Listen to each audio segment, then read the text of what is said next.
শ্রী ভগবানের অশেষ কৃপায় আবার আমরা সমবেত হয়েছি এই শ্রী শ্রী রামকৃষ্ণ পুঁথি পাঠ এবং আলোচনার উদ্দেশ্য নিয়ে। আমরা শ্রী রামকৃষ্ণ জীবনের সবচেয়ে গুরুত্বপূর্ণ অংশ দিয়ে যাচ্ছি। এখন তার সাধন পর্বের 12 বছরের যে গল্প সেইটা, তার মধ্যে বিগত অধ্যায় আমরা শেষ করেছিলাম অনুরাগে কালী দর্শনে একটি আখ্যায়িকা দিয়ে, যেটি পরবর্তীকালে যখন আজকে এই কারণে এটা খুব রিলেটিভ, কারণ আজকে আমরা পড়ব যে ভৈরবী ব্রাহ্মণী এসেছেন। ভৈরবী ব্রাহ্মণীর সঙ্গে যেদিন প্রথম কথা হয়েছিল তখন শ্রীরামকৃষ্ণদেব তার এই দর্শনটার কথা তাকে বলেছিলেন। দর্শনটা হলো এই, তিনি দেখেছিলেন তিনি কামারপুকুর থেকে শিহর যাচ্ছিলেন। শিহর যাওয়ার পথে তিনি দেখলেন যে যখন তিনি যাচ্ছেন বর্ষা শেষ হয়ে গেছে। বর্ষাতে তার শরীর খারাপ হতো বলে তিনি দক্ষিণেশ্বর থেকে কামারপুকুরে আসতেন। শিহর যখন যাচ্ছেন তখন বর্ষা শেষ হয়ে গেছে। বর্ষার পরে যেরকম মেঘমুক্ত নীল আকাশ একবারে পরিষ্কার ঝকঝকে, বৃষ্টিতে গ্রাম বাংলার যেরকম সমস্ত কিছু যেন ধুয়ে মুছে পরিষ্কার করেছে, গাছগুলো সেরকম পরিষ্কার। তিনি যাচ্ছেন, দেখছেন মেঘমুক্ত নীল আকাশ, পদ্মফুল একবারে এর ওপর বয়ে যাচ্ছে, আর যেন সেই পদ্মফুলের যে গন্ধ সেটা যেন হাওয়া বয়ে নিয়ে আসছে, হাওয়া বয়ে নিয়ে আসছে। আর পাখিরা, বকেরা ভেসে বেড়াচ্ছে, তারা তো একটা ইয়ে করে যায়, ভিয়ের আকৃতি নিয়ে যায়। তা সেই মনে হচ্ছে যেন নীল আকাশে কেউ যেন একটা মুক্তোর মালাকে পরিয়ে দিয়েছে। এইভাবে তিনি যখন যাচ্ছেন হঠাৎ তিনি দেখলেন তার শরীর থেকে দুটি ছোট্ট শিশু বেরিয়ে এলো। তারা অপূর্ব সুন্দর দেখতে, তারা নিজেদের মধ্যে হাসছে, গাইছে, গল্প করছে, কখনো ছুটে গিয়ে খেতে গিয়ে ডিগবাজি খাচ্ছে, আবার ফিরে এসে ঠাকুরের সঙ্গে গল্প করছে, সেই পালকি ধরে আনন্দ করছে, মজা করছে। এই যেতে যেতে যখন শিহর কাছে এসে গেল তখন আস্তে আস্তে তারা তার শরীরের ভেতরে মিলিয়ে গেলেন। এখন আমরা ঠাকুরকে পাগল বলি, তখন তো সেকালে তো পাগল বলতোই। তাই তিনি ভাবলেন যে তার দর্শনটা বোধহয় ঠিক নয়, কিন্তু ভৈরবী ব্রাহ্মণীকে যখন তিনি এই ঘটনা বললেন তখন ভৈরবী ব্রাহ্মণী এটা কনফার্ম করলেন, এই দর্শন তার ঠিক। নিত্যানন্দ এবং দুই শিশু হচ্ছে নিত্যানন্দ এবং চৈতন্য মহাপ্রভু। এই নিত্যানন্দের খোলে চৈতন্যের আবির্ভাব হয়েছে, এটা তার বক্তব্য ছিল।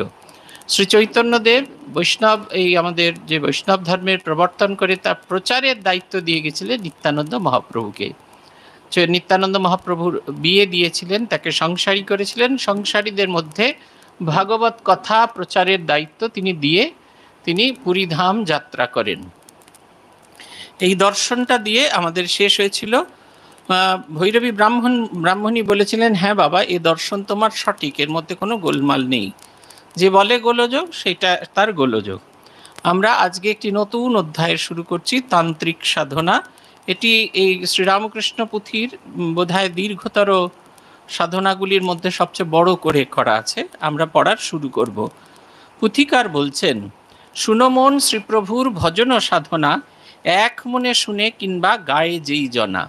যিনি পাঠ করছেন বা যে শুনছে এক মনে, এটা কিন্তু একটা বড় শর্ত, যে কোনো কাজের একটা বড় শর্ত। ওই রোজই একই কথা বলি আমি, যে আপনারা এখানে বসে আছেন আর মনে করছেন কতক্ষণে অটো পাবো, বাড়িতে গিয়ে রান্না করবো। আপনার মনের একটা অংশ ওখানে চলে গেছে, আর বাকি মনটা নিয়ে সেই বিশ্ব ভুবনেশ্বরকে ধরার চেষ্টা করছেন। তাই তিনি বরাবরই আমাদের কাছে অধরাই থেকে যান।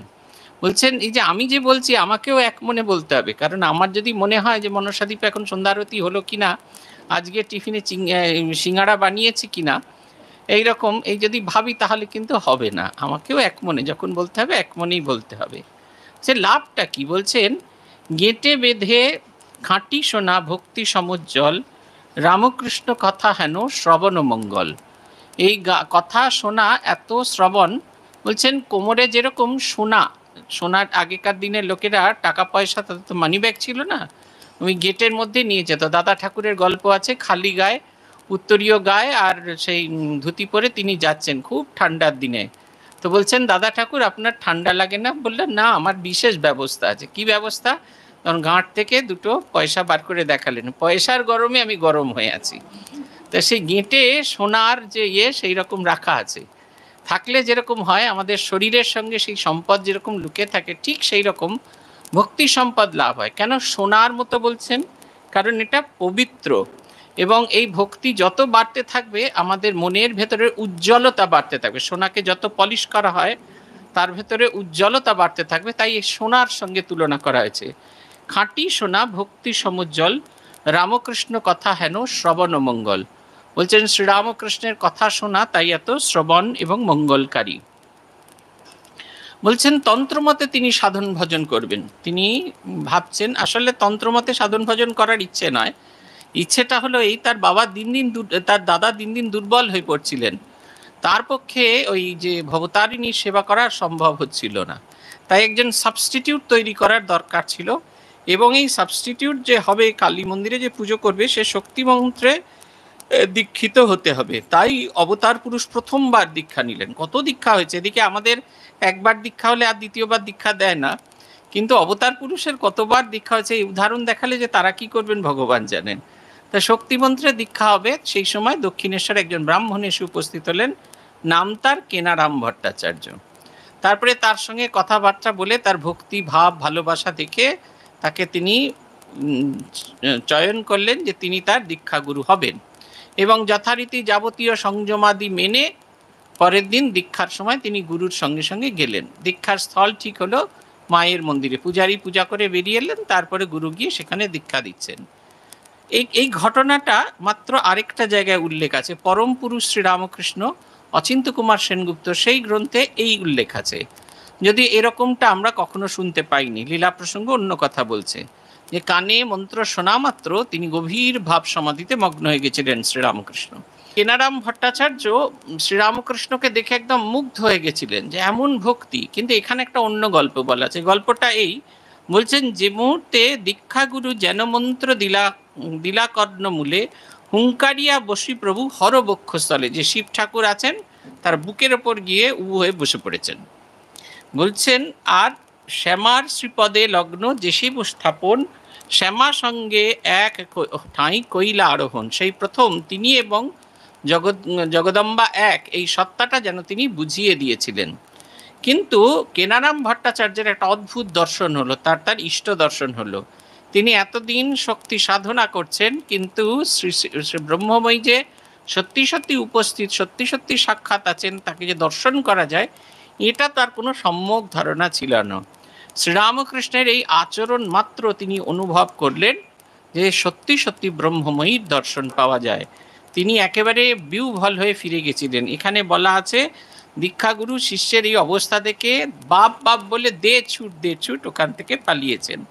পুতিকার এই পর্বটি শেষ করছেন এইভাবে, লীলাময় লীলা তব বুঝে সাধ্যকার, অচিন্ত অবদ্ধ কার্য বিস্ময় ব্যাপার। ভগবানের লীলা আমরা সবসময় বুঝে উঠতে পারি না, সবসময় আমরা আমাদের মতো করে ট্রান্সলেশন করেন। দেখবেন শ্রীমদ্ ভগবদ গীতা ব্যাখ্যা হচ্ছে এক একজনে এক এক রকমভাবে, প্রত্যেকে বলছে আমাদের ব্যাখ্যাটাই ঠিক, কিন্তু আপনি যখন পড়ছেন আপনার মন বলছে এই ব্যাখ্যাটা ঠিক নয়। কেন না, আপনার নিজের একটা অনুভূতি আছে। আমরা যখন একেবারে অজ্ঞ অবস্থায়, মানে সংস্কৃত যখন জানতুম না, যখন দুর্গাপুজো করতে গেলুম আমার খুব কষ্ট হচ্ছিল, কারণ সবই তো বৈদিক মন্ত্র, অবজা গোজা ঋতজা দ্রিজা ঋতম বৃহৎ উচ্চারণই করতে পারতাম না, মনে হচ্ছে দাঁত খুলে বাইরে রেখে উচ্চারণ করতে হবে। সব মন্ত্রের অর্থ বুঝি না, সেটা একটা সংশয়ের কারণ হয়ে দাঁড়ালো। আমাদের একজন আচার্য ছিলেন পূজনীয় স্বামী জুষ্টানন্দজি, উনি একটা দারুণ পদ্ধতি বললেন মন্ত্রকে বারবার পড়তে হয়, তাহলে মন্ত্র তোমাকে তার অর্থ বলে দেবে। এটা কিন্তু খুব সত্য কথা। বারবার মন্ত্রগুলো পড়তে আমরা একটা সময় দেখলাম, যখন আমি পড়াতে এলাম, এই পুজোর মন্ত্রই পড়াতে এলাম 2002 সালে, তখন ওই বই টইগুলো ঘাঁটা হচ্ছে, অর্থগুলো একদম এক্স্যাক্ট শব্দ বলতে হবে তো ব্রহ্মচারীদের সামনে, নাহলে তো এমনিতেই নির্বোধ বলে, তখন আবার নির্বোধ বলবে। তা সেই বইগুলো যখন খুলে দেখলাম, তখন দেখলাম আমার মনের ভেতরে যে ছবিটা আসছে একদম এক্স্যাক্ট সেই ছবি। মন্ত্র যে তার অর্থ বলে দেয়, এই একটা মন্ত্র তো আমার ভীষণভাবে মনে পড়ে, 50 লিপিভীর বিভক্ত মুখাদো পন্মধ্য বক্ষস্থলাম ভাস্বন মৌলি নিবদ্ধ চন্দ্র, এইটা একটুখানি ফিডব্যাক আসছে, ভাস্বন মৌলি, এটা কমাও, ভাস্বন মৌলি নিবদ্ধ চন্দ্র সকলাম আপীন উত্তুঙ্গস্তনিম মুদ্রাম অক্ষগুণাম সুধাঢ্য কলশম বিদ্যাঞ্চ হস্তাম্বুজৈর বিভ্রাণাম বিশদ প্রভাম ত্রিনয়নাম বাগদেবতামশ। একটা অদ্ভুত সরস্বতী মূর্তির কথা বলা হয়েছে। অ থেকে শেষ বর্ণ অবধি, অ থেকে 51টা বর্ণ দিয়ে আমরা যেমন মাটি কাঠ পাথর দিয়ে তৈরি করি, দেবীর তো শরীর তৈরি হচ্ছে 51টা বর্ণ দিয়ে। পঞ্চাশৎ লিপিবির বিভক্ত মুখাদোপন্মধ্য বক্ষস্থলাম ভাস্বন মৌলি নিবদ্ধ চন্দ্র সকলাম, তার মাথাতে সে অর্ধ চাঁদ রয়েছে। ভাস্বন মৌলি নিবদ্ধ চন্দ্র সকলাম আপীন উত্তুঙ্গস্থানে, চারটি হাত আছে। মুদ্রাম অক্ষগুণাম সুধার্ঢ কলসম, চতুর্ভুজা সরস্বতী দেখিনি, দক্ষিণে গিয়ে দেখলাম একদম এক্স্যাক্ট এইরকম আছে। মুদ্রাম, মুদ্রা মানে এরকম মৃগ মুদ্রা, মৃগ মুদ্রা হচ্ছে একতানতার প্রতীক, ওয়ান পয়েন্টেডনেসের প্রতীক। বিদ্যা ওয়ান পয়েন্টেডনেস, এক মুঠ নহলে হয় না। মুদ্রাম অক্ষগুণাম, সুধা অক্ষ মানে জপমালা, জপমালা হচ্ছে যেমন জপ নিরন্তর করি ঠিক সেরকম বিদ্যার নিরন্তর চর্চা করতে হয়। সুধার্ঢ কলসম, যখন নিরন্তর চর্চা করি আমার ভেতরে একটা অন্য ধরনের অনুভূতি আসে। দেখবেন দুটি পাশাপাশি শিক্ষিত এবং অশিক্ষিত মানুষ যদি পাশাপাশি বসিয়ে দেওয়া হয়, বলে দিতে হয় না, একদম শিক্ষার যে প্রভাব দুজনকে আলাদা করে, আমি কাউকে ছোট করছি, ডিফারেন্সিয়েট করা খুব সহজ। ওই অমৃতের ধারা যার ভেতরে আছে, সুধার্ঢ কলসম বিভ্রাঞ্চ মুদ্রাম অক্ষগুণাম সুধার্ঢ কলসম বিদ্যাঞ্চ হস্তাম্বুজয়ী, সে আরেকটি হাতে বিদ্যা আছে, মানে আক্ষরিক অর্থে বিদ্যা যেটি জ্ঞান প্রদান করে। শব্দ যখন মানুষের জীবনের রূপান্তর করতে পারে তখনই ঠিক ঠিক বিদ্যার চর্চা হয়। সুধার্ঢ কলচম বিদ্যাঞ্চ হস্তাম্বুজির বিভ্রাণাম বিশদ প্রভাম, তার সেই বিশদ প্রভাম, তার সেই জ্যোতির্ময় রূপ দেখে চোখ ধাঁধিয়ে যাচ্ছে। বিভ্রাণাম বিশদ প্রভাম ত্রিনয়নাম, সরস্বতীর তিনটি চোখ আছে। বাগ দেবতামশ্রয়, আমরা সাধারণত দুই চোখ বিশিষ্ট মা সরস্বতী দেখি, দক্ষিণ ভারতে গিয়ে দেখলে দেখবেন সেখানে চতুর্ভুজা ত্রিনয়না মা সরস্বতীর মূর্তি। তাই বলছেন যে এই রকম হচ্ছে অবস্থা। এই অচিন্ত অবদ্ধ, ভগবানের সমস্ত কিছুই অবদ্ধ, আমরা বুঝতে পারি না, আর সেই কারণে অবদ্ধ বলেই বারবার সেটা আমাদের কাছে আসে, অচিন্ত অবদ্ধ। বলছেন অচিন্ত অবদ্ধ কার্য বিস্ময় ব্যাপার। পুথিকার লিখছেন যে ঠাকুরকে এমনি লোকে দেখে খ্যাপা মনে করতেন, এবং খ্যাপা মনে করতেন বলে তারা মনে করতেন যে না এটাতেই ঠিক আছে। খ্যাপা মনে করলে এটা সমস্যা, তারা সবাই ভাবতেন যে এর থেকে মুক্তির একটা উপায়, আমাদের যেরকম খুব বঙ্গদেশে আপনারা মায়েরা খুব বলেন যে যখনই ছেলের একটু মাথা গরম হয়ে গেল তার গাছতলা করা দরকার, যতক্ষণ না বিয়ে দিতে পারছি আমাদের ছেলের স্বস্তি হয় না, মানে আমাদের ছেলের চেয়ে ছেলেদের মায়েদের স্বস্তি হয় না। তারপরে সেই কন্যা যখন আসে তখন আপনাদের অস্বস্তি শেষ নেই, কিন্তু তবু আপনাদের মনে হয় একটা ছাতা করে দেওয়াটা ভীষণ জরুরি। এরা ভাবলেন একটা অস্থায়ী অ্যারেঞ্জমেন্ট করে দেওয়া দরকার, তাই একজন রূপসী মহিলাকে নিয়ে এলেন, যে ব্রহ্মচর্য যদি হানি হয় তাহলে এর মাথার পাগলামিটা কমে যাবে। যথাকালে রাত্রিকালে সেই মহিলাকে হৃদয়রাম পাঠিয়ে দিলেন প্রভুর ঘরে। সে তো যেরকম তার হাব ভাব দেখিয়ে ঠাকুরকে মোহিত করার চেষ্টা করছে, এদিকে এর অ্যাকশন তো অন্যরকম। বলছেন বিষভরা কালস্বরূপী দেখি সন্নিকটে, ভয়ার্ত পথিক প্রাণ চমকিয়া ওঠে, প্রাণ ভয়ে যথাশক্তি পলাইয়া যায়, তেমতি হইলা প্রভু দেখিয়া তাহায়। বলছে যেরকম একজন পথিক রাস্তা দিয়ে হেঁটে যাচ্ছেন আর সাপ যখন একেবারে ফনা তুলে বসে আছেন তার যেরকম অবস্থা হয়, ঠাকুরেরও ঠিক সেই রকম ভয়ার্ত হয়ে গেল। এটা আমাদের খুব প্র্যাকটিক্যাল এক্সপিরিয়েন্স আছে। আমাদের সোমনাথ মা সেদিনকে গল্প করছিলেন, কুমড়ো খেতে কুমড়ো তুলতে গেছেন, ওনার মনে হচ্ছে কিছু একটা আছে, খালি বাঁদিকে ঘুরে দেখেছেন গাছের তলায় কেউটে সাপ এমনি করে ফনা তুলে বসে আছেন। বলছে আমি যেরকম কুমড়োটা নিয়েছিলাম ধীরে ধীরে ধীরে ধীরে কুমড়োটা নামিয়ে পিছু হাঁটতে শুরু করেছি, তারপরে খানিক দূরে যাওয়ার পর দে ছুট। আমরা তো রোজই প্রায় রোজ নাগমাতার সঙ্গে দেখা হয়, তারা কোনো ক্ষতি টতি করেন না, কিন্তু এইটুকু কেউটের বাচ্চা আমার ঘরের সামনে এসেছিল, সে একবারে ফনা তুলে, ওইটুকু বাচ্চা ফনা তুলে বসে আছে। আমি ভয়ার্ত নই, কিন্তু আতঙ্কিত হয়ে ধীরে ধীরে আমাকে ব্রহ্মচারীরা বলে যেরকম কাপড় মেলছিলেন কাপড়টা হাতে করে ঘরে চলে যান, তারপরে তারা তাকে মেরে দিল। বলছেন ঠাকুরের অবস্থা ঠিক সেই রকম, যেমন পথে যেতে যেতে যেমন সাপ দেখে লোকে পথিক ভয় পায়, ঠিক সেই রকম তিনি যেন ভয় পায়, আতঙ্কিত হয়ে চিৎকার করতে শুরু করলেন। আর এই চিৎকার করতে শুরু করে তিনি একবারে ভীত হয়ে গেলেন।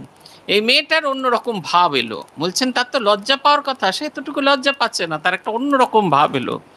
বলছেন প্রভুর মহিমা কথা শুনো অতঃপর, রূপসীর কিবা ভাবে দ্রবিল অন্তর, বিশুদ্ধ হইল চিত প্রভু দর্শনে, গর্ভজাত শিশু যেন ভাবোদয় মনে।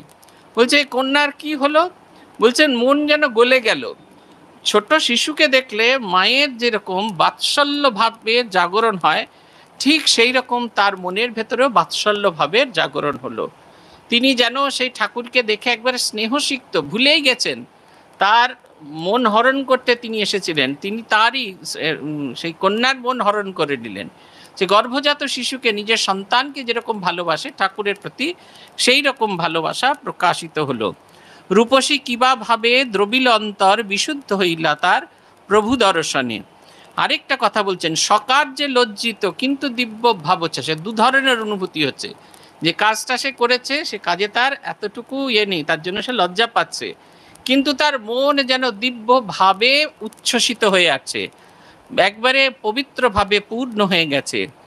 বাৎসল্য পূর্ণিত হৃদি আঁখি জলে ভাসে, এমন রূপসী পদে কোটি নমস্কার, ভাগ্যমানী পদরজে কি ভাগ্য তাহার। বলছেন সেই রূপসী পদে আমরা প্রণাম করি। কেন প্রণাম করি? তারপরে যুক্তি দিচ্ছেন, প্রভু দেখি যে কেঁদেছে তিলেকের তরে, তার সনে তুল্যকার ভুবন মাঝার। এটা এক। দুই হচ্ছে, ধন্য রূপসীর রূপ যে রূপের বলে, প্রভুতে বাৎসল্য ভাব কুড়াইয়া পেলে। বলছেন ভগবানকে দেখে, তার সে দিব্য রূপ দেখে যে কেঁদেছে সে ধন্য। আমাদের তো চোখ দিয়ে জল আসে না সবার, শুষ্কম কাষ্ঠম তিষ্ঠতি অগ্রে। বলছে কিন্তু তার, যার চোখ আর্দ্র হয়, মন আর্দ্র হয়, তাকে সে ধন্য। নম্বর এক। দু নম্বর হচ্ছে তার রূপকে আমাদের বারবার করে ধন্যবাদ। কারণ রূপ ছিল বলেই তো হৃদয়রাম ধরে বেঁধে নিয়ে এসেছিলেন। আমার মতো যে খেদা পোছা হয়ে থাকতো নিয়ে আসতেন না তো। বলছেন সেই তার রূপকে বারবার প্রশংসা করি। ঠিক এইরকম একটা ঘটনা স্বামী বিবেকানন্দের জীবনে আছে। এটা আমরা যুগনায়ক বিবেকানন্দর থেকে আমরা এটা বলবো। এটা জোসেফিন ম্যাকলাউড এবং মাদাম এমা কালভে, এটা মাদাম এমা কালভের স্মৃতি কথাতে আছে। বলছেন একদিন আমরা কায়রোতে পথ হারাইলাম, বোধহয় আমরা বড় বেশি রকম গল্পে মাতিয়া গিয়াছিলাম। যাহাই হোক আমরা দেখিলাম, আমরা মানে স্বামীজি, মাদাম এমা কালভে আর জোসেফিন ম্যাকলাউড। যাহাই হোক আমরা দেখিলাম এমন একটি রাস্তায় আসিয়া পড়িয়াছি, যাহা আবর্জনাপূর্ণ দুর্গন্ধময়, আর সেখানে অর্ধাবৃতা রমণীরা বাতায়ন পথে ঝুঁকিয়া আছে, অথবা দ্বার প্রান্তে শ্লথ দেহে বসিয়া আছেন। স্বামীজি এ পর্যন্ত কিছুই লক্ষ্য করেননি, কিন্তু অবশেষে একটি জীর্ণ বাটি নিম্নে একখানি বেঞ্চিতে উপবিষ্টা একদল অতিমুখরা নারী হাসিতে হাসিতে তাহাকে দেখিতে থাকিলে তাহার চমক ভাগিল। আমাদের দলের এক সঙ্গিনী আমাদিগকে সরাইয়া লইয়া যাইতে ত্বরান্বিত হইলেন, কিন্তু স্বামীজি ধীর সুস্থে আমাদের দল হইতে সরিয়া গিয়া বেঞ্চিতে উপবিষ্টা রমণীদের দিকে আগাইয়া চলিলেন। তিনি বলিতে লাগিলেন, আহা বাছারা, আহা অভাগিনীরা, ওরা তাদের সৌন্দর্যের পায় নিজেদের দেবীত্বকে বলি দিয়েছে। এখন দেখো দেখি তাদের অবস্থা। তিনি অশ্রু বিসর্জন করিতে লাগিলেন। নারীগুলি নীরব ও লজ্জিত হইল। একজন সম্মুখে ঝুঁকিয়া স্বামীজির আবরণ প্রান্তে চুম্বন করিল এবং স্পেনিশ ভাষায় ভাঙা ভাঙা স্বরে মৃদুকণ্ঠে বলিতে লাগিল, ইনি ঈশ্বরজানিত মানুষ, ইনি ভগবানের লোক। আর একটি নারী অকস্মাৎ লজ্জা ও ভয়ে অভিভূতা হইয়া সহস্তে বদন আবৃত করিল, যেন এই পবিত্র নয়নদয় হইতে সে তাহার ক্রমসংকুচিত আত্মাকে ঢাকিয়া রাখিতে চায়। এটি যুগনায়ক বিবেকানন্দ থেকে নেওয়া। স্বামীজির স্মৃতি ৩রা বা ৪ঠা নভেম্বর ১৯০১ সালের ঘটনা। স্বামীজি ফিরে আসছেন আমেরিকা থেকে।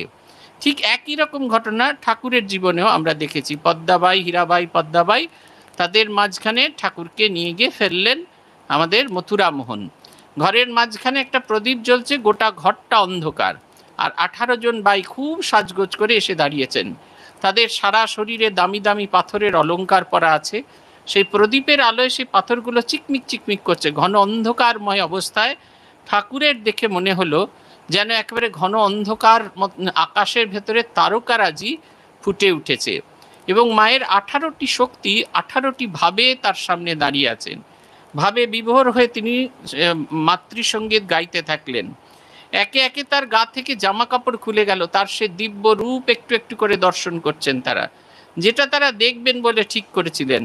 সকলে সে রূপ দেখতে পারলেন না। আঁচল দিয়ে কেউ মুখ ঢাকছেন, কেউ কাঁদছেন।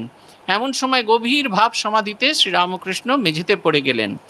যে শাড়ির আঁচল তারা দুলিয়ে দুলিয়ে ঠাকুরের মনোহরণ করবেন বলে ঠিক করেছিলেন, কেউ জলের ছিটা দিচ্ছেন, কেউ সেই বেনারসির আঁচল দিয়ে তাকে বিজন করছেন, কেউ মুখ ঢেকে আছেন। মনে হচ্ছে যে তার সেই পাপ নেত্র দিয়ে শ্রীরামকৃষ্ণের ওই পবিত্র রূপটিকে যেন তারা দেখতে না পায়।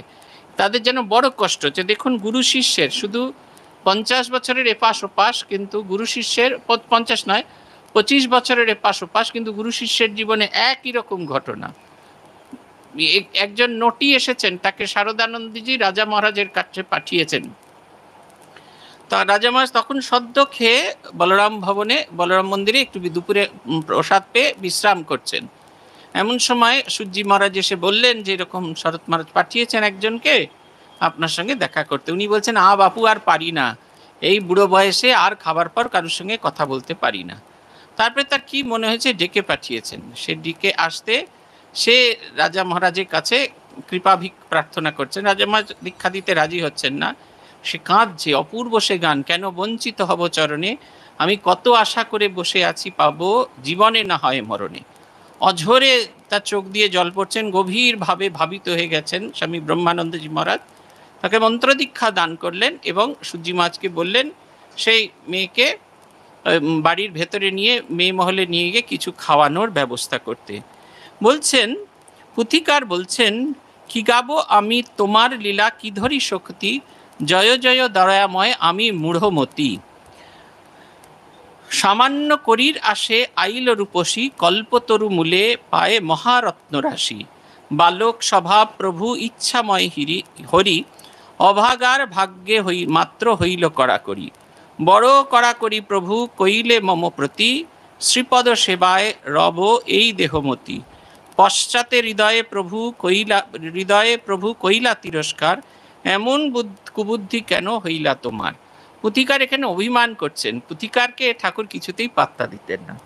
কেউ হয়তো বলেছে পুথিকার এসছে, একটু পা দিই, পায়ে হাত বুলিয়ে দিই। ঠাকুর বলছেন, না না, আসুক যাক, ভক্তি হোক।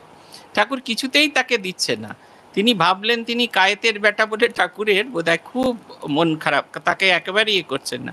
কিন্তু ঠাকুরের ওই ছোট্ট একটা ইঙ্গিত ছিল, আসুক যাক, তারপরে তার হবে। এই যে আসুক যাক, আসা যাওয়া করতে করতে ভালোবাসা তৈরি হয়। একটা পিঁড়ি দেওয়া হয়েছে, একটা চন্দন কাঠ দেওয়া হয়েছে, সেই পিঁড়ি, চন্দন কাঠ, জল সবই দিয়েছে আপনাকে, কিন্তু যতক্ষণ না পর্যন্ত পিঁড়িতে জল দিয়ে চন্দন ঘাসটা আপনি ঘষছেন ততক্ষণ ওটা জলই থাকবে।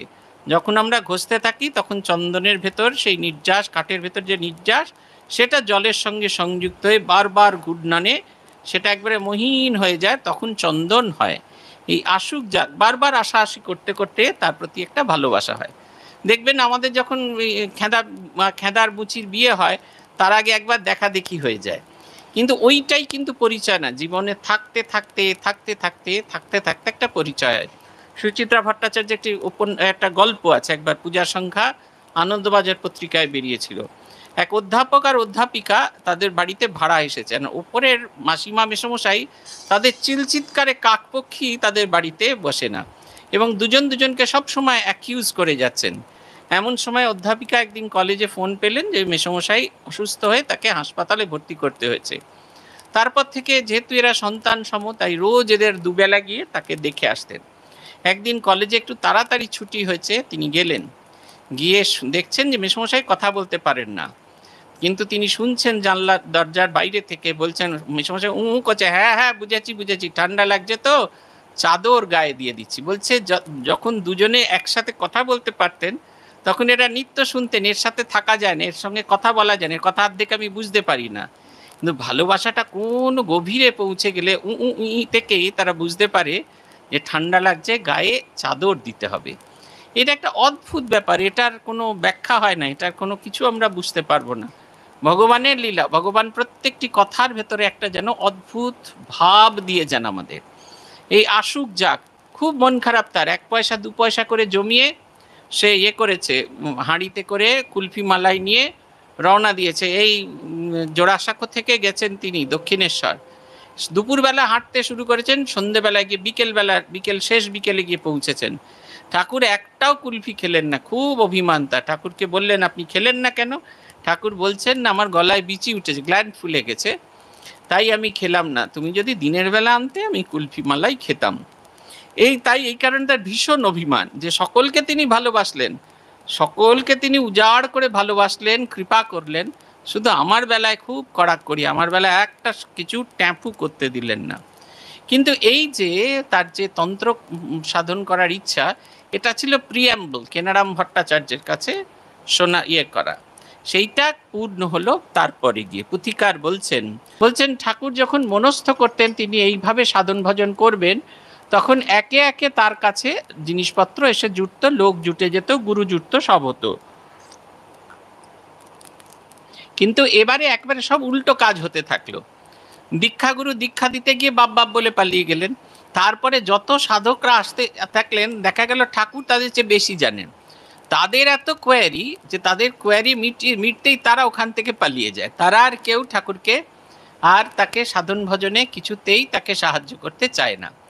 এমন এক স্থিতিতে এক অদ্ভুত মহিলা, বলছেন অদ্ভুত রমণী এলেন, অদ্ভুত শব্দটা ব্যবহার করছেন। পুথিকার বলছেন যে একদিন ঠাকুর দেখলেন যে ঘাটে একজন মহিলা বসে আছেন, সে অপূর্বতার রূপের বর্ণনা আছে, আমরা পড়ব, এখানে বর্ণনা দিয়েছে পুথিকার, খুব সুন্দর বর্ণনা দিয়েছেন। বলছেন তাকে ডেকে নিয়ে আসবার কথা বললেন। হৃদয়রামের মনে তো অদ্ভুত ব্যাপার, ঠাকুর তো মহিলাদের প্রতি ভীষণ রকম অনাসক্তি, সেই লোক ডেকে আনছে। বলছে তাহলে মামা বোধহয় তার চরিত্রের দোষে। ভেবে দেখুন, এইটা হচ্ছে আমাদের অবস্থা। আমরা কখনো মনে করছি তিনি পূর্ণ ব্রহ্ম নারায়ণ, তিনি আমার পালক, তিনি আমার সৃষ্টিকর্তা, আমার জীবনের গতি। আবার যখন তাকে সাধারণভাবে ভাবছি তখন আমার আবার অন্যরকম ভাবে। এটা হয় আমাদের। দেখবেন যখন আমাদের কিছু পাওয়ার টাওয়ার দরকার হয়, বেশ জুয়ের মালা, গাঙ্গুরামের মিষ্টি টিষ্টি সব হয়। তারপরে যখন ভক্তি কমতে থাকে, মিষ্টি বাতাসায় হয়, তারপরে মিছরি হয়, শেষকালে চিনির দানা। আর সেই এক নড়ির মালা, মাঝখানে একটা রজনীগন্ধা, তাতে একটা ঢ্যাপড়া গাঁদা ফুল আছে, ওতে রূপান্তরিত গোড়ের মালা। আমাদের সঙ্গে ভগবানের সবসময় গিভ অ্যান্ড টেক রিলেশনশিপ। দেখুন মজাটা হচ্ছে এই মায়া কি অদ্ভুত ব্যাপার। তিনি শ্রীরামকৃষ্ণের সঙ্গে আছেন, শ্রীরামকৃষ্ণের স্বরূপ সম্পর্কে তার একেবারে পরিষ্কার ধারণা আছে, কিন্তু তবু তার মনে হচ্ছে মামার চরিত্রটা গেছে। তাও মামা বলেছেন, তাই ভৈরবী ব্রাহ্মণীকে ডেকে নিয়ে এলেন। কেমন তিনি না, তার নাম হচ্ছে যোগেশ্বরী। তিনি যশোর থেকে এসছেন। 1861 সালে তিনি দক্ষিণেশ্বরে আসেন এবং 1867 সাল অবধি তিনি শ্রীরামকৃষ্ণের সঙ্গে ছিলেন। সেখান থেকে তার দীক্ষাগুরু এবং তাকে সমভাবে সাহায্য করেছেন। তারপরে কামারপুকুরে যান, আপনারা সবাই জানেন কামারপুকুরে হৃদয়রামের সঙ্গে তার একটু ঝগড়াঝাগড়ি, মনোমালিন্য হতে থাকে। এবং যেটা হয় আর কি, যে সেন্স অফ পজেশন, যে শ্রীরামকৃষ্ণ আমার, তিনি বলতে থাকতেন ও কি জানতো, ওকেই তো আমি তন্ত্র সাধনা করালাম, এখন তোমরা ওর কাছে যাচ্ছ, আমার কাছে এসো। এই যে গুরু গুড় রয়ে যাতা হয়, চেলা শক্কর বন যাতা, এই ব্যাপারটা সব গুরুরা হজম করে উঠতে পারেন না।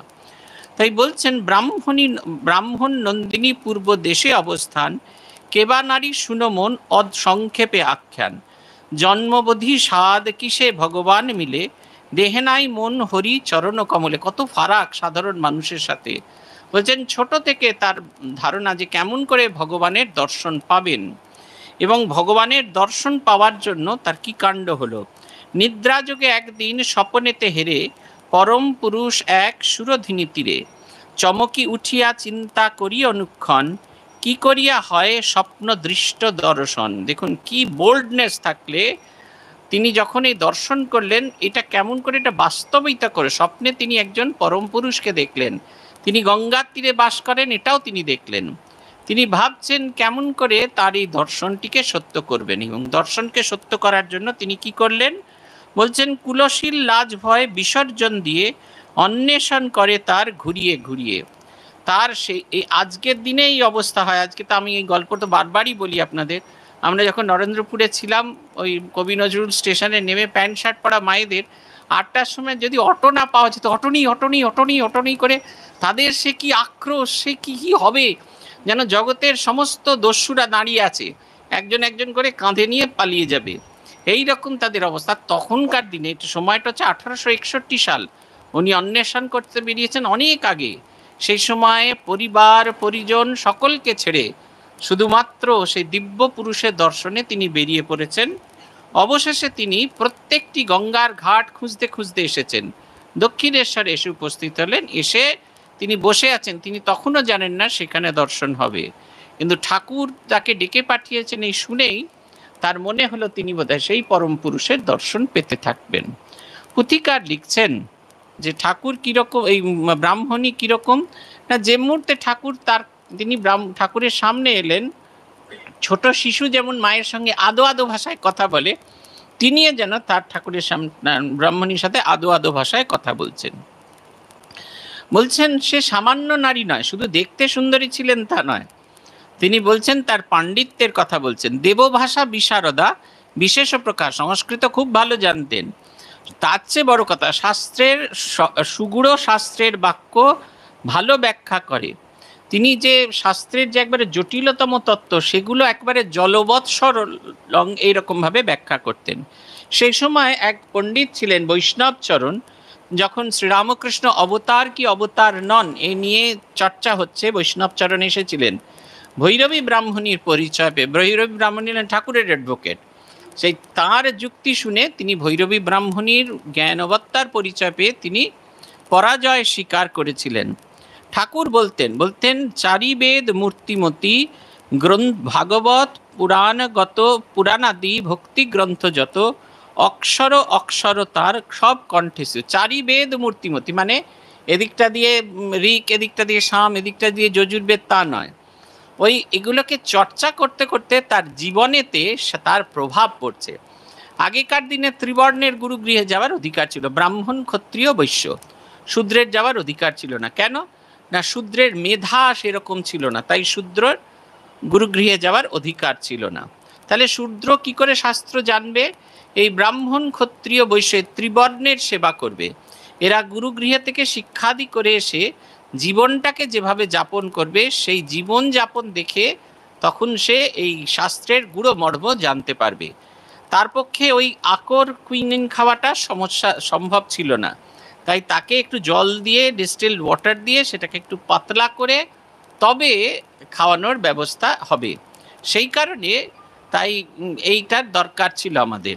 পুথিকার লিখছেন, প্রভু বলিতেন চারি বেদ মূর্তিমতী তন্ত্র গীতা পুরাণ আদি ভক্তি গ্রন্থ যত অক্ষর অক্ষর তার সব কণ্ঠস্থিত। তিনি সমস্ত কিছু তার কণ্ঠে ছিল, তিনার মুখস্থ ছিল।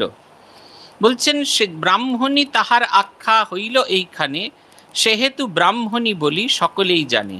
তাকে সবাই ব্রাহ্মণী, ঠাকুর তাকে ব্রাহ্মণী বলতেন এবং সেই কারণে এইখানেও তাকে আমরা ব্রাহ্মণী বলেই আখ্যা দেব। পুথিকার বলছেন যে তাকে দেখে ব্রাহ্মণীর, ভৈরবী ব্রাহ্মণীর শ্রীরামকৃষ্ণকে দেখে অদ্ভুত রকম হলো। তিনি বলছেন, বাবা তোমাকে আমি স্বপ্নেতে দেখেছি। আর তিনি আস্তে আস্তে ঠাকুরকে দেখতে থাকলেন। ঠাকুরও যেন নিজেকে ডেমনস্ট্রেশন দিচ্ছেন, ঘুরে ঘুরে ঘুরে ঘুরে দেখাচ্ছেন, ভালো করে দেখো, আমার হাত পায়ের সব লক্ষণ দেখো। তিনি দেখছেন যে শ্রীচৈতন্যের যা যা কিছু শরীরের অঙ্গ লক্ষণ আছে, শাস্ত্রে যা বলা আছে, সেগুলো যেন একটি একটি করে প্র্যাকটিক্যাল ডেমনস্ট্রেশন তিনি দেখতে পাচ্ছেন। বলছেন তার মনে হচ্ছে, হয় মাত্র নরহরি অঙ্গে আবির্ভাব, মানুষে সম্ভব নহে হেন মহাভাব। অবাক ব্রাহ্মণী করে প্রভুকে দর্শন, বিরাজে শ্রী অঙ্গে স্পষ্ট গৌরাঙ্গ লক্ষণ। তার একবারে পরিষ্কার মন ছিল যে তিনি শ্রী গৌরাঙ্গকে অবশ্যই দর্শন করছেন। তার গলায় একটা শালগ্রাম শিলা ছিল। এখন যেমন বলে মেয়েদের শালগ্রাম শিলা ছুঁতে দেয় না, তখন কিন্তু এই যে ভৈরবী ব্রাহ্মণী, তারপরে আমাদের গৌরী মা, এরা শালগ্রাম শিলা নিয়েই ঘুরতেন, গলায় বাঁধা থাকতো সেটা। সেই কারণে কেউ দেখতে পেত না, গায়ে কাপড় দেওয়া থাকতো, চাদর, আগেকার দিনে মায়েরা গায়ে চাদর দিতেন, তাই গলার ভেতরে শালগ্রাম শিলা আছে, এটা কেউ দেখতে পেত না। ঠাকুর কিন্তু অন্তর্যামিত, তিনি জানেন। আর একে নিবেদন না করে ভৈরবী ব্রাহ্মণী কিছু খান না। ভৈরবী ব্রাহ্মণী কিছুই বলেননি, কিন্তু ঠাকুর হৃদয়কে বললেন, একে নিয়ে যাও ভান্ডার থেকে, মনোমতো সিধা, তার যা পছন্দ হবে সেই সব জিনিস। ভৈরবী একটু তো মাথা গরম আছেন, তাই মনোমতো সিধা, তার মনের মতো জিনিসপত্র দিয়ে তাকে সন্তুষ্ট করো। ভৈরবী ব্রাহ্মণী সব নিয়ে পঞ্চবটিতে চলে গেলেন। সেখানে গিয়ে উনুন, টেম্পোরারি উনুন তৈরি করে তিনি রান্না করছেন, ছোলার ডাল বানিয়েছেন আর লুচি তৈরি করছেন। কিন্তু আজকে যেন লুচি করতে গিয়ে তার মনের ভেতরে একটা অদ্ভুত ভাব আসছে, বারবার চোখ দিয়ে অঝোর ধারায় জল পড়ছেন। শালপাতায় শালগ্রাম শিলাকে বসিয়ে তাকে পূজা করে শালপাতায় সেই লুচি আর ছোলার ডাল তাকে খেতে দিয়ে তিনি চিন্তা করছেন যে ঠাকুর গ্রহণ করছেন, মানে শালগ্রাম তার নারায়ণ তার গ্রহণ করছেন। ঠিক আর বলছেন, লুচি ভোগ দিয়ে তিনি বসে বসে চিন্তা করতে থাকছেন। এমন সময় ঠাকুর গিয়ে দুহাত দিয়ে সেই লুচি তুলে খেতে শুরু করলেন। যখন তার ধ্যান ভাঙল, তিনি দেখছেন তার সেই ইষ্ট নারায়ণ মূর্তিতে অবতীর্ণ হয়ে ঠাকুরের রূপ ধারণ করে তার দেওয়া ভোজ্য খাচ্ছেন। তিনি তাড়াতাড়ি গিয়ে ঠাকুরের মুখেতে যেটুকু লুচি লেগেছিল সেটা টেনে ছিঁড়ে প্রসাদ জ্ঞানে খেতে থাকছেন। তার এত আনন্দ হচ্ছে, সে আনন্দ তিনি ধরে রাখতে পারছেন না। পঞ্চবটী চতুর্দিকে দুহাত তুলে তিনি নাচতে শুরু করেছেন। তার আনন্দ যেন আর তিনি নিজের ভেতরে রাখতে পারছেন না, সেই চতুর্দিকে তিনি নাচছেন। আর তিনি তারপরে কি করলেন, পূজা শেষ করে শালগ্রামটি নিয়ে গঙ্গার জলে নিক্ষেপ করে দিলেন। তার মনে হলো যে আর একে প্রয়োজন নেই। সেই ঠাকুরের বর্ণনায় আছে না যে রেলগাড়ি পার শাড়ি আর এক থালা মিষ্টি দিতে বলেছে, সেই চিঠিতে যে লেখা ছিল সেই চিঠিটাই হারিয়ে গেছে। তারপরে অনেক খোঁজাখুঁজি করে সেই চিঠিটা জোগাড় করা হলো, এবং চিঠিটা পাওয়ার পরে সেই দেখা গেল তাতে লেখা আছে যে রেলগাড়ি পার শাড়ি আর এক থালা মিষ্টি। তখন চিঠিটা ফেলে সেই তার জোগাড়ে বেরিয়ে গেল। ভৈরবী ব্রাহ্মণীরও ঠিক একই রকম অবস্থা হয়েছে। ভৈরবী ব্রাহ্মণী তিনি সেই খুঁজে পেলেন, তিনি দেখলেন যে যার জন্য তিনি সারা জীবন এত কষ্ট করছেন তাকে নিজের চোখের সামনে খুঁজে পেলেন। অতএব যার জীবন্ত জাগ্রত রূপ দেখছি তারারই শালগ্রামের প্রয়োজন নয়, তাই তিনি সেটা গঙ্গাবক্ষে নিক্ষেপ করলেন। পুথিকার বলছেন, হেরিয়া দুর্লভ ধন প্রত্যক্ষ গোচরে, আনন্দের সীমা নাই তাহারও অন্তরে। আজকেই যদি আপনারা বেরোবার পথে দেখলেন যে ঠাকুর আপনাদের বেরোনোর সময় হাই করছেন, তখন আপনাদের যে আনন্দ হবে, সেই আনন্দটা তখন মনে হবে যে আপনি কিছুতেই আর ধরে রাখতে পারছেন না। এমনি যখন মায়ের বাড়ি যান, এমনি যখন বেলুর মঠে যান, আপনারা আগেই চিন্তা করে নেন, আগে বেলুর মঠে গিয়ে ঠাকুরকে ঢিপ করে প্রণাম করবো, তার উপাস দিয়ে বেরোবো, গিয়ে মঠ অফিসে গিয়ে আগে ভোগের কুপনটা নিয়ে তারপরে সব মন্দিরগুলো যাব। কিন্তু সব হিসেব গুলিয়ে যায়। গিয়ে ঠাকুরের সামনে গিয়ে যখন প্রণাম করায়, সেই যে 16 ইঞ্চি হাসি, সে অদ্ভুত একটা ক্লোজ আপ স্মাইল দেবেন। সেই স্মাইল দেখার পরে আর কিচ্ছু মনে থাকে না। আপনি প্রণাম করছেন, ঘাড় বেঁকিয়ে দেখছেন, দারোয়ান বলছেন সরে যান সরে যান, আপনি সরে গিয়ে আবার অন্য প্রান্তে গিয়ে দাঁড়িয়েছেন। এই খালি ঘুরছেন আর ঘুরছেন। তারপরে 11টার সময় মনে হলে এইবার গেলে মহারাজরা খুব বকাঝকা করবেন, তখন দেছুট করে গিয়ে প্রসাদের কুপন বহন করেন। অথচ কিন্তু আপনার সমস্ত প্ল্যান প্রোগ্রাম করা আছে, একবারে ছকে বাঁধা আছে, মানে এরপর এটা, এরপরে সেটা, তারপরে ওটা, কিন্তু তার সামনে গিয়ে সমস্ত রুটিন উল্টে যায়। ঠাকুরের সামনে গিয়েও তার যেন সমস্ত রুটিন বদলে গেলেন। বলছেন কি কষ্ট করেছেন, বলছেন যার জন্য তেজি আছি আত্মীয় স্বজন, সহিষিত তাপ কইলা বিস্তর সাধন। তিনি যখন এত প্রিয় হন তখন মনে হয় আত্মীয় স্বজনকে ছেড়ে আমি বেরিয়ে গেছি, আমার আর আত্মীয় স্বজনের প্রয়োজন নেই। আত্মীয় স্বজন তখন অপ্রয়োজনীয় বলে বোধ হতে থাকে, তাকে ছেড়ে তিনি গেছেন। বলছেন যার জন্য তেজি আছি আত্মীয় স্বজন, এমনকি সহিষিত তাপ কইলা বিস্তার ও সাধন, যে শীত এবং গরম, এই উষ্ণতা, এটা কারণ সবসময় আমাদের গরম পোশাক থাকে না, অনেক সময় এগুলোকে আমাদের সহ্য করতে হয়। কিন্তু ভগবানের জন্য যখন আমরা জীবন দিই তখন ওইটা একটা এমন ব্ল্যাঙ্কেটের মতো হয়ে যায়, তখন এগুলো আমাদের কাছে তুচ্ছ বলে বোধ হয়। সে একজন জিজ্ঞেস করেছিল আমাদের ফ্যাশন ডিজাইনার, যে একই কাপড় রোজ আমাদের পরতে ইচ্ছা করে কিনা, কেন একঘেয়ে লাগে কিনা। মানে একঘেয়ে কোনো দিন লাগেনি এখনো পর্যন্ত। সেই একঘেয়ে লাগে কিনা, আমাদের একই রকম পোশাক পরছি, একঘেয়ে লাগে না, কারণ আমরা জানি এটা অনেক তপস্যা করে পাওয়া গেছে, একে ধরে রাখাটাই সারা জীবনের তপস্যা।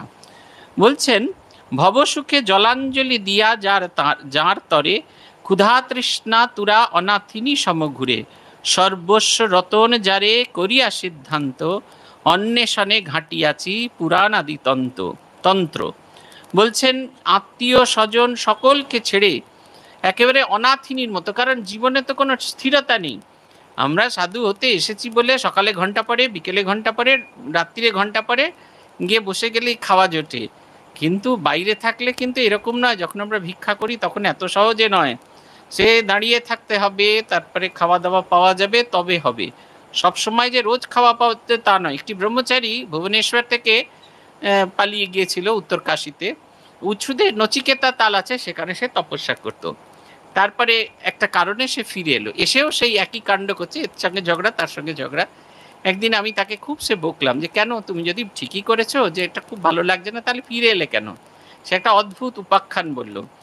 প্রথম দিন ভিক্ষা খাবার পাইনি, দ্বিতীয় দিনও পাইনি, তৃতীয় দিন এত খিদে পেয়েছে আর পারছি না, তখন স্নান করে সেই নচিকেতা তাল থেকে ওপর থেকে নামতে শুরু করেছে, বাঁকগুলো অতিক্রম করছে আর সে মনে গাইছে প্রকৃতিং পরমাম অভয়াম বরদাম। একেবারে শেষকালে শেষ শ্লোকটি যখন বলছেন, ঠিক বাঁকের কাছে একজন দেহাতি মহিলা দাঁড়িয়ে আছেন, একটি শালপাতার মধ্যে কিছু একটা নিয়ে ঢাকা দেওয়া আর একটা ছোট্ট মাটির ঘর, সেটি নিয়ে তিনি দাঁড়িয়ে আছেন। ওকে দেখা মাত্র সেই দেহাতি ভাষায় বলছে, বাবা সেই সকাল থেকে দাঁড়িয়ে আছি, কেউ খাবার নিয়ে যাচ্ছে না, তুমি একটু বাবা, তোমাকে পেলুম, তুমি একটু খাও। তার এত খিদে পেয়েছে, খুলে দেখছে 4টে পুরি আছে, একটু সবজি আছে। সে এদিক ওদিক না তাকিয়ে সেই মেজের মধ্যে খাবারটা রেখে গপাগপ খেতে শুরু করেছে। প্রথম পুরিটা খাওয়া হয়েছে, দ্বিতীয় পুরিটা খেয়ে যখন পেটটা একটু ঠান্ডা হয়েছে, তখন সে মহিলার অন্বেষণ করছে, কোথাও সেই মহিলা নেই, সে তার সামনে দিয়ে বেরিয়ে গেছে। তারপরে তার মনে হচ্ছে মহিলা যে বললেন সকাল থেকে অপেক্ষা করছেন, তার খাবারগুলো তো গরম, এটা কেমন করে হয়? তারপরে সেই ঘটিটার দিকে তাকিয়ে আছে, শালপাতাটা সে রাখেনি। তার মনে হলো যে স্বয়ং শ্রীমা সারদা দেবী তাকে যেন খাবার দিয়ে এসেছেন, তার মনে হলো যে তার সঙ্গে ফিরে আসার দরকার আছে। এই ঘটনাটা সে পূজনীয় স্মরণানন্দজিকে লিখে পাঠায় এবং স্মরণানন্দজি সেই ঘটনাটি শুনে আবার ওকে নতুন করে জয়েন করবার সুযোগ দিয়েছিলেন। আমি তার কাছে সেই ছোট্ট পোড়ামাটির ঘটিটা দেখেছি, যাতে জল ছিল, সেটা সে তখনও তার কাছে রেখেছে।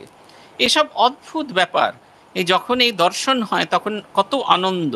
তাই বলছেন কত কষ্ট অনাহারে দিন যাপন করেছেন, তাকে পাচ্ছি না বলে আঁখি বাড়ি অনির্বার সুদীর্ঘ নিঃশ্বাস, দারুণ যন্ত্রণা বাক্যে নহায় প্রকাশ। তাকে পাচ্ছি না বলে দু চোখ দিয়ে জলের ধারা বইছে। একজন প্রাচীন সন্ন্যাসী ছিলেন, বিজ্ঞানানন্দজি মহারাজের শিষ্য স্বামী প্রতিভানন্দজি, তিনি আমাদের জিজ্ঞেস করছিলেন, কিরকম আকুল হয়ে ডাকো, তোমার চোখের জলে বালিশ ভেজে কি? যদি বালিশ না ভেজে তাহলে বুঝতে হবে তুমি এখনো তাকে আকুল হয়ে ডাকতে পারোনি। তারপরে সেই আঁখি জলে তিনি একবারে ভেসে যাচ্ছেন, তার ভালোবাসা তাকে পাচ্ছে না বলেন, বলছেন না পাওয়ার জন্য বিরহ হচ্ছে, যেরকম আমাদের প্রিয়তমকে না পাওয়ার জন্য আমাদের ভীষণ একটা কষ্ট হতে থাকে, ঠিক সেই রকম একটা যেন কষ্ট হচ্ছে। বিরহ মরম ভেদি ভীষণ হতাশ ও তাড়না, মুহূর্তে মুহূর্তে হৃদয়ে শেলেরও বেদনা। বলছেন ভীষণ কষ্ট হচ্ছে, এত কষ্ট হচ্ছে তাকে পাচ্ছি না বলে আমার ভীষণ কষ্ট হচ্ছে, মানে শেলের মতো যেন আমার বুকের ভেতরে বিধছে। অকাতরে সহি আছে সে কোমল প্রাণে, দিয়ে পাতি নিজ ছাতি ভবের তুফানে। বলছে সমস্ত কিছু তিনি সহজে গ্রহণ করেছেন, কেন না এই কষ্টকে অতিক্রম করলে অবশ্যই সেই পরমেশ্বরের দর্শন পাবেন। আজকে সেই দিন এসে উপস্থিত। বলছেন এহেন সাগর ছেঁচা নিধি পেলে পরে, সে সুখ উদয় তাহে কে, যে সুখ উদয় তাহে কে বোধ নিতে পারে। সে এক অদ্ভুত আনন্দ। আমার মনে আছে আমাদের সে বছর সন্ন্যাস হবার পরে আমরা প্রথম দিন ভিক্ষা করেছি, ভিক্ষা করে ফিরে এসে আমাদের একটা জায়গা আছে পঞ্চবটি, যেটা সেইখানে সবাই খাবে, এই পিন লাগানো থাকে, তার মধ্যে ভিক্ষার ঝুলিগুলো দিয়ে নবদীক্ষিত সন্ন্যাসীরা নাচছেন। আমরা একটুখানি হেডকোয়ার্টার্সের সাধু বলে হেডকোয়ার্টার্সে একটু কাজ করতে গেছি, আবার ফিরে এসেছি, এসে দেখছি নাচছেন সবাই, বিভোর আনন্দে নাচছে, হাঁ করে দেখার মতো, তাদের চোখ মুখের সে কি আনন্দ। আর পূজ্যপাদ আত্মস্থানজি এসছেন, তখন উনি ভাইস প্রেসিডেন্ট এসে বসেছেন, সে আমাদের সেই আনন্দের সঙ্গীও তিনি। সে নাচছে, তাকে ঘিরে ঘিরে, তার চেয়ারটাকে মাঝখানে বসিয়ে সবাই ঘিরে ঘিরে নাচছে, হাততালি দিচ্ছে, মহারাজও আনন্দে আছেন, সবাই এক অদ্ভুত আনন্দ, যে আনন্দের স্বাদ এখনো আমরা পাই, কিন্তু সবসময় সেটা প্রকাশ করা যায় না। বলছেন হেন সাগর নিধি, সাগর ছেঁচা নিধি পেলে পরে, যে সুখ উদয় তাহে কে বলিতে পারে। আনন্দে উন্মত্তা প্রায় ব্রাহ্মণী এখন, বাৎসল্যে হৃদি ভরা চাহে ঘন ঘন। আনন্দে উৎসল্লা, কিন্তু এখন তিনি দেবতাকে যেন তার সন্তান হিসেবে দেখছেন, তিনি তার মুখটা দেখতে চাইছেন, কিছুতেই মুখটা দেখতে পাচ্ছেন, কেননা তার চোখের জল যেন তার বাধা হয়ে দাঁড়াচ্ছে, চোখ দিয়ে এত জল পড়ছে, তিনি কিছুতেই চাইছেন, তাকে দেখতে পাচ্ছেন না। এই অপূর্ব আখ্যান, এই ভৈরবী ব্রাহ্মণীর সঙ্গে সম্পর্কটা এত সুন্দর। ধীরে ধীরে মাতৃভাবে, কেন এই ভাবটি আরোপ করা হচ্ছে, কারণ তন্ত্র সাধনা সবচেয়ে কঠিনতম সাধনা, সেই সাধনা করাতে হবে, ছোট্ট ছেলেকে বুঝিয়ে বুঝিয়ে সাধনা করাতে হবে। এবং সেই সাধনা করার জন্য এমন একজন মানুষ আসা দরকার যার ভেতরে সেই মাতৃভাবটি থাকবে, মায়ের মতো তাকে, যেমন আমাদের মারা যা করতে বলেন, যা করতে বলেন আমরা করতে রাজি আছি। ক্লান্ত হয়ে বাড়িতে ফিরেছেন, মা বলছেন যা না বাবা 1 কিলো আলু দেন, আমাদের একটু ক্লান্তি লাগছে কিন্তু মা বলেছে আবার ব্যাগটা নিয়ে আমরা চলে গেলাম। তাই মাদার আর সান এই রিলেশনশিপটা তৈরি করলেন গুরু আর শিষ্যের ভেতরে। ভৈরবীর ভেতরে, ভৈরবী তো সাধিকা, তার সেই সাধিকা সত্তা ভেঙে গিয়ে তিনি গুরু সত্তায় আড়ুরা হলেন। শুধু তাই নয়, আড়ুরা হলেন মাতৃরূপকে কবচ করে। যেমন শীতকালে আপনারা ক্লোক পরেন, ক্লোকে আপনাদের চেহারা হাত পা সব ঢাকা পড়ে যায়, ঠিক সেই রকম আবার শীতকাল যেই শেষ হয়ে যায় ক্লোকটাকে খুলে ফেলেন, আবার আপনার সেই ট্যাং ট্যাঙে ম্যাং ম্যাঙে হাত দেখা যায়। ঠিক সেই রকম সেই ক্লোক যেন মাতৃরূপের একটা ক্লোক আমাদের সারা গায়ে পরিয়ে দিলেন। জগৎকে আগামী দিন যিনি মাতৃভাব দেখাবেন, জগৎকে, জগতের ভেতরে যিনি মাতৃভাবের বিকাশ করবেন, তার গুরু হয়ে এসেছেন ভৈরবী ব্রাহ্মণী। আজকে এই পর্যন্ত, সবার পুজো ভালো কাটুক। জয় জয় রামকৃষ্ণ বাঞ্ছা কল্প তরু, জয় জয় ভগবান জগতের গুরু, জয় জয় গুরু মাতা জগত জননী, রামকৃষ্ণ ভক্তিদাত্রী চৈতন্য দায়িনী। জয় জয় রামকৃষ্ণ ইষ্ট গোষ্ঠীগণ, সবার চরণ রেণু মাগে অধম। ওম শান্তি শান্তি শান্তি। হরি ওম তৎসৎ। শ্রীরামকৃষ্ণার্পণমস্তু।